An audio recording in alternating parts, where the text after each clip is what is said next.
Assalamu alaikum everyone, welcome to Reader online class session. This is me, Professor Shisajid, and today our topic is controlling of actin and myosin. Okay जी, आज हम लोग अपना topic start कर रहे हैं, वो है controlling of actin and myosin interaction by calcium ions. हम लोगों ने लास्ट लेक्चर में डिस्कस किया था कि हमारे पास कैल्शियम आयंस आते हैं, वो ट्रोपोनिन के साथ बाइंड करते हैं, और ट्रोपोनिन के साथ जब वो बाइंड करते हैं तो ट्रोपोमायोसिन जो है वो बाइंडिंग साइट को एक्सपोज कर देते हैं, जिसकी मदद से क्या होता है कि जो मायोसिन का हेड है वो एक्टिन के साथ अटैच्ड होता है, क्रॉस ब्रिज बनता है with the help of ATP, और स्लाइडिंग मूवमेंट जो है वो शो की जाती है। तो असल में ये जो मैसेज जो है ये कहाँ से स्टार्ट होता है, कौन हुक्म देता है कि भाई कैल्शियम आए, ट्रोपोनिन के साथ बाइंड करे, ट्रोपोमायोसिन साइड पे हो, बाइंडिंग साइड एक्सपोज्ड हो। तो ये सारा काम स्टार्ट होता है नर्व इम्पल्स से, ठीक है। और नर्व इम्पल्स कहाँ से आ रही है? ब्रेन से आ रही है, ठीक है जी। तो हम ये कह सकते हैं कि मसल कंट्रैक्शन इज़ कि जो मसल्स की कॉन्ट्रैक्शन है वो स्टार्ट की जाती है कहाँ से? नर्व इम्पल्स जब जनरेट होती है तब। और ये नर्व इम्पल्स कहाँ जाके रुकती है? हमारे पास न्यूरोमस्कुलर जंक्शन के ऊपर। अब क्वेश्चन ये है कि ये न्यूरोमस्कुलर जंक्शन क्या है? न्यूरो मतलब न्यूरॉन, मस्कुलर मीन मसल्स, और जंक्शन मीन कि इन दोनों का मिलाप। तो ऐसी जगह जहाँ पे एक साइड पे मसल्स हों, एक साइड पे न्यूरॉन हो, और जब वो और जिस जगह वो आपस में मिले तो हम उसे जंक्शन कहेंगे। तो यहाँ पे देखें कि ये जो आपके पास रेड कलर का एरिया नज़र आ रहा है ये हमारे पास मसल है, ये जो ग्रीन कलर की आपको नज़र आ रही है ये हमारे पास न्यूरॉन है, और ये दोनों जिस जगह पे मिल रहे हैं इनको हम क्या कहते हैं? न्यूरोमस्कुलर जंक्शन कहते हैं। अब अगर मैं मसल्स को देखूं तो मसल्स के अंदर क्या है? मसल्स फाइबर्स हैं, ये जो गोल गोल आपको नज़र आ रहे हैं मसल सेल्स कह लें आप। इन मसल्स फाइबर के अंदर क्या है? फर्दर मायोफिब्रिल्स हैं। अब होता क्या है कि जो हमारे पास नर्व इम्पल्सेस हैं वो दिमाग से निकलती हैं, ठीक है, और वो न्यूरॉन्स तक जाती हैं। अब ये न्यूरॉन कौन सी है? इन न्यूरॉन को मैंने नाम दिया है मोटर न्यूरॉन का, ठीक है। कोई भी ऐसी कोई, अब आपको पता मोटर न्यूरॉन क्या? मोटर न्यूरॉन ऐसी न्यूरॉन होती है जो दिमाग से मैसेज जो है वो पर्टिकुलर एरिया तक लेके जाती है, ठीक है। और जब पर्टिकुलर एरिया तक लेके जाती है उसके बाद फर्दर जो है वो रिस्पॉन्स जनरेट किया जाता है। तो क्या होता है कि दिमाग अपना मैसेज जो है वो मोटर न्यूरॉन को देता है, और मोटर न्यूरॉन जो है वो उस मैसेज को पकड़ के मसल्स तक लेकर जाएगी। अब जो मैसेज है वो इस नर्व इम्पल्स के अंदर है, या इसी नर्व इम्पल्स का दूसरा नाम है एक्शन पोटेंशियल का, ठीक है। अब दिमाग ने मैसेज भेजा है जी ये नर्व इम्पल्स आ रही हैं, नर्व इम्पल्स जो है वो इस जंक्शन से होते हुए कहाँ पे जाएंगी? इन मसल्स फाइबर्स के अंदर जाएंगी, और फिर ये जो मैसेज है इन मसल फाइबर्स के अंदर जाके फर्दर कहाँ जाएगा? मायोफिब्रिल्स के अंदर। और मायोफिब्रिल्स के अंदर क्या है हमारे पास डार्क बैंड्स हैं, लाइट बैंड है, फिर डार्क बैंड है, फिर मीन्स किस तरह मैसेज जो है वो फर्दर एक यूनिट से होता है, दूसरे यूनिट से होता है, तीसरे यूनिट तक जाएगा, ठीक है। पहले मैसेज कहाँ आया? मोटर न्यूरॉन के पास, फिर मोटर न्यूरॉन से मैसेज गया मसल फाइबर्स के पास, मसल फाइबर से कहाँ गया? मायोफिब्रिल्स के पास, मायोफिब्रिल से आगे गया एक्टिन और मायोसिन के पास, ठीक हो गया जी। अब आप देखें कि ये जितने भी यहाँ पे मसल्स फाइबर्स हैं, या जितने भी यहाँ पे मसल सेल्स हैं, या जितने भी मायोफिब्रिल्स हैं, उसके अंदर जितने मौजूद एक्टिन और मायोसिन हैं, इन सब को कंट्रोल करने वाला कौन है? ये मोटर न्यूरॉन, ठीक है। अगर मोटर न्यूरॉन मैसेज ना भेजे तो मसल्स फाइबर कॉन्ट्रैक्ट नहीं करेंगे, अगर मोटर न्यूरॉन मैसेज ना भेजे ये मसल फाइबर रिलैक्स नहीं करेंगे। तो मैं यूँ कह सकती हूँ कि ये motor neuron all in one system है, ठीक है। ये ऐसा यूनिट है जो कि मसल्स की कॉन्ट्रैक्शन और रिलैक्सेशन को कंट्रोल कर रहा है। अगर मोटर न्यूरॉन में कोई मसला क्रिएट हो जाएगा तो ऑटोमेटिकली कॉन्ट्रैक्शन और रिलैक्सेशन में मसला होगा। तो मैं इसी मोटर न्यूरॉन को थोड़ा अपग्रेड नेम दे देती हूँ, और इसे मैं कह देती हूँ जी ये मोटर यूनिट के तौर पर काम कर रही है, ठीक है। और मोटर यूनिट क्या है कि एक मोटर यूनिट ऐसी हमारे पास न्यूरॉन है जिसके अंदर नर्व इम्पल्स या एक्शन पोटेंशियल जनरेट होता है, जिसकी मदद से क्या होता है कि मसल्स जो हैं वो कॉन्ट्रैक्ट और रिलैक्स करते हैं, ठीक है जी। अच्छा, अब हुआ क्या कि जब हमारे पास नर्व इम्पल्सेस जो हैं वो इस मोटर न्यूरॉन से गुजरी और वो कहाँ गई? मसल्स फाइबर्स के पास, और मसल्स फाइबर्स के अंदर क्या है? फर्दर मायोफिब्रिल्स हैं, और मायोफिब्रिल्स किसके बने हुए हैं? ए एंड आई बैंड यानी एक्टिन एंड मायोसिन के। अच्छा, जब मैं इन मसल्स फाइबर्स को खोल के देखती हूँ तो मुझे सेल्स नज़र आते हैं, ये बात है, मसल सेल्स नज़र आएंगे। और मैंने आपको कहा था इन मसल सेल्स की मेम्ब्रेन होती है जिसे हम क्या कहते हैं? सार्कोलीमा कहते हैं। अब ये सार्कोलीमा जो है यानी मेम्ब्रेन ऐसी नहीं है जिस तरह के आम सेल्स की होती है, ठीक है। अब होता क्या है कि इस मेम्ब्रेन के अंदर आपको फर्दर डिप्रेशंस नज़र आते हैं, ठीक है। डिप्रेशन मीन अंदर छोटे छोटे ट्यूब्यूल्स नज़र आती हैं, ठीक है, जिस तरह यहाँ पे मैंने आपको ये ट्यूब्यूल्स बनाती हुई नज़र आई, ठीक है जी। अच्छा, अब ये ट्यूब्यूल्स बनाने का क्या मकसद है, ये इन ट्यूब्यूल्स का क्या नाम है? इन ट्यूब्यूल्स को हम कहते हैं टी ट्यूब्यूल्स, ठीक है। ये जो आपको अंदर डिप्रेशन नज़र आएगी इसकी मेम्ब्रेन के अंदर, यानी if we have depression in the sarcolemma we called it as T tubules, ठीक है जी। अब ये टी ट्यूब्यूल्स हैं, अगर मैं इन जितने भी इस मसल्स के अंदर जितने भी सेल्स हैं और इन सेल्स के अंदर जितनी भी टी ट्यूब्यूल्स हैं, इनको मैं कलेक्टिवली कह दूं तो मैं कहती हूँ जी इनके पास टी सिस्टम है, ठीक है। तो आपने कंफ्यूज नहीं होना, टी सिस्टम और टी ट्यूब्यूल क्या है।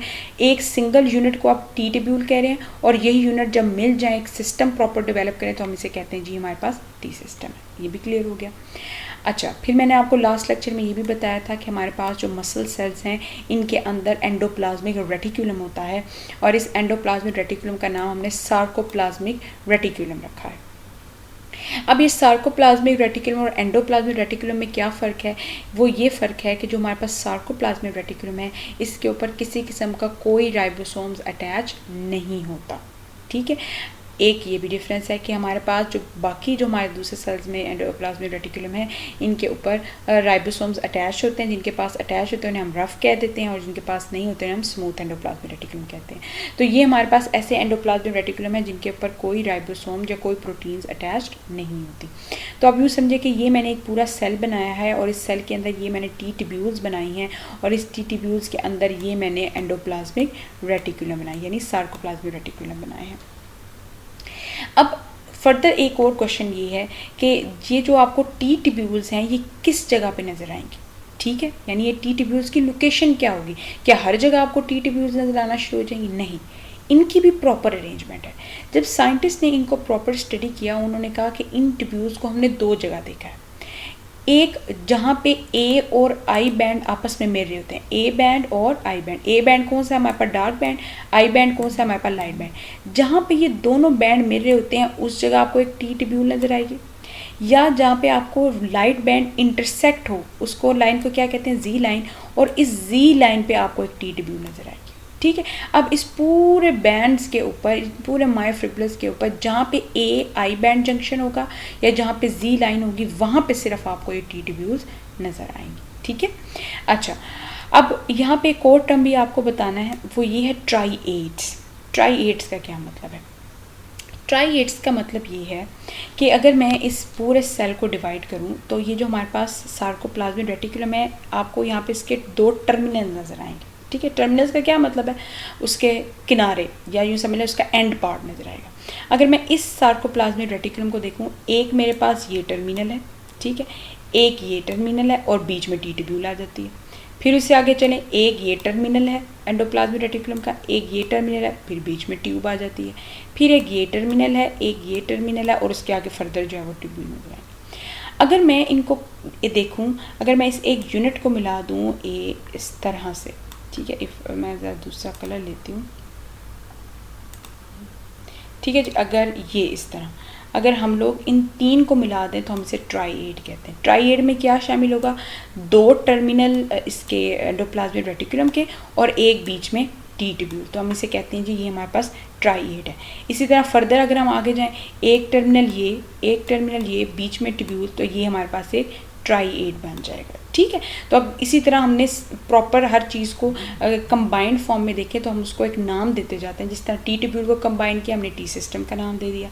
अगर हम सार्कोप्लाज्मिक रेटिकुलम के दो टर्मिनल और एक ट्यूब्यूल को कंबाइन करें तो हम उसे ट्राइएड कह देते हैं, ठीक है जी। अच्छा, फिर वापस आते हैं जी, हमारे पास पैगाम पहुंचा। यहाँ पे पैगाम मोटर न्यूरॉन में आया, मोटर न्यूरॉन से मसल्स फाइबर में गया, मसल्स फाइबर से मायोफिब्रल्स में गया, मायोफिब्रल्स से आगे फर्दर पैगाम कहाँ जाएगा? इन टी ट्यूब्यूल्स के पास, ठीक है।